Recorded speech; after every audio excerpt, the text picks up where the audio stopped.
మహారాష్ట్ర రాజకీయాల్లో ఆసక్తికర ఘటన చోటు చేసుకుంది. ఎన్నాళ్ళలో వేచిన ఉదయం ఈనాడే ఎదురైనట్లు ఠాక్రే బ్రదర్స్ ఒకే వేదికపై తలుక్కలు మెరిశారు. త్రిభాషా విధానాన్ని వ్యతిరేకించినందుకు 20 ఏళ్ల తర్వాత ఇద్దరు సోదరులు ఏకమయ్యారు. ముంబైలో నిర్వహించిన వాయిస్ ఆఫ్ మరాఠీ కార్యక్రమం వేదికగా తాము ఒకటే అని చాటి చెప్పారు.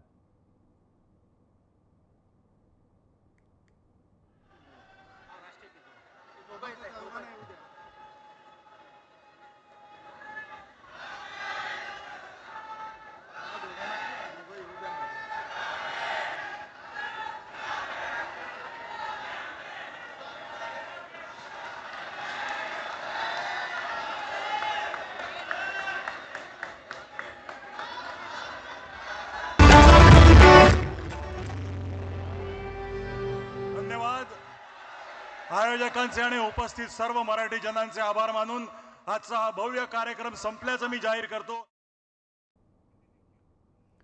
మహారాష్ట్రలో త్రిభాషా విధానం అమలుకు సంబంధించి కేంద్రం థర్డ్ లాంగ్వేజ్గా హిందీని ప్రవేశపెట్టడాన్ని ప్రతిపక్షాలు ముక్తఖండంతో ఖండించాయి. తమకు హిందీ అంటే వ్యతిరేకత లేదని, మరాఠీ అంటే మమకారం మాత్రమే అని చెప్పుకొచ్చారు. ప్రతిపక్షాల పోరాటంతో మహారాష్ట్రలో త్రిభాషా విధానం అమలుకు సంబంధించి ఉత్తర్వులను వెనక్కి తీసుకోవాలని రాష్ట్ర మంత్రివర్గం నిర్ణయించింది. ఇందులో శివసేన యూబీటీ నేత ఉద్ధవ్ ఠాక్రే, మహారాష్ట్ర నవనిర్మాణ్ నేత రాజ్ ఠాక్రేలు కీలక పాత్ర పోషించారని చెప్పుకోవచ్చు. భాషపై ఉన్న అభిమానంతో 2 దశాబ్దాల తర్వాత ఒకటయ్యారు.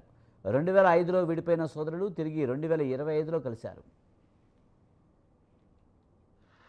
मला माफ करा, मगाशी माझ्या भाषणामध्ये त्या ओघात जे पक्ष या सगळ्या लढ्यामध्ये सामील झाले त्यांची नावं घ्यायला मी विसरलो. माझी विनंती आहे, कॉम्रेड प्रकाश रेड्डी आपण कुठे आहात? मागे. सौ सुप्रियाताई सुळे आपण कृपा करून व्यासपीठावरती यावं.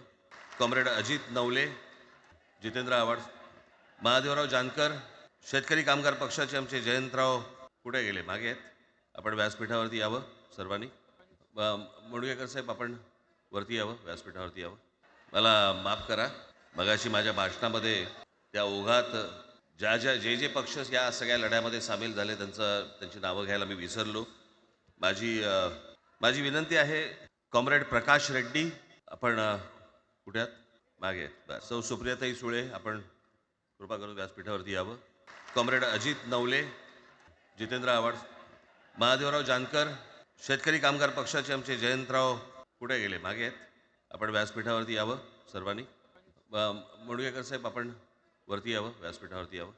मला माफ करा, मगाशी माझ्या भाषणामध्ये त्या ओघात ఆంగ్ల మాధ్యమంలో చదువుకోవడం ద్వారా మన పిల్లలు సరైన విషయాలు నేర్చుకునే అవకాశం లేకుండా పోతుందని మోదీ ప్రభుత్వం తప్పుడు ప్రచారాలు చేస్తుందని మండిపడ్డారు ఠాక్రే బ్రదర్స్.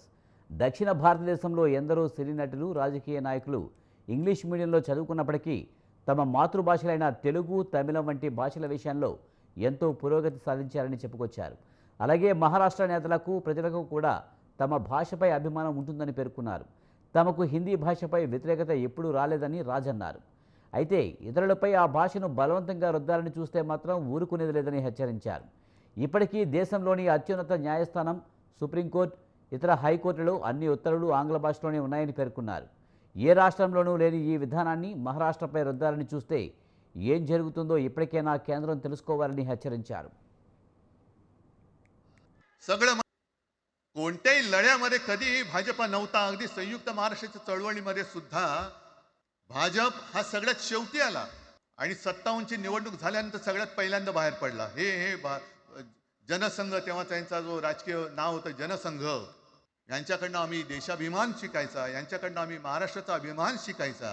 आम्ही आपापसात भांडून ह्यांना सगळं काही बहाल करून टाकायचं, या सगळं विकून टाका, सगळा सत्यानाश करून टाका.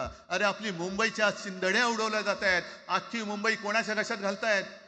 कोणाच्या बघत बसायचं सगळं. म्हणजे आज सगळ्यात जास्त जर कोणी जमिनीचा मालक मुंबईमध्ये असेल तो यांच्या मालकाचा मित्र आहे, अदानी. कोणाची जागा, कोणी रक्त सांडलं, कोणी ते हुतात्मा स्मारकाला वंदन करताना सुद्धा आपल्याला लाज वाटली पाहिजे. अरे त्यांनी तर रक्त सांडलं, बलिदान केलं, पण त्यांनी रक्त सांडून मिळून गेलेली मुंबई जर का आपण राखू शकणार नसू तर आपल्याला लाज वाटली पाहिजे, शरम वाटलं पाहिजे. म्हणून त्या रक्ताची शपथ घेऊन मुंबई आणि मराठीच्या रक्षणासाठी आपल्याला उभं राहायला पाहिजे. ठीक आहे, असतील, होते, मत पटली होती, पटले नसतील, पण याच्या पुढे मराठी आणि महाराष्ट्र धर्माचं रक्षण करणं आमचा हनुमान चालिसाला विरोध नाहीये.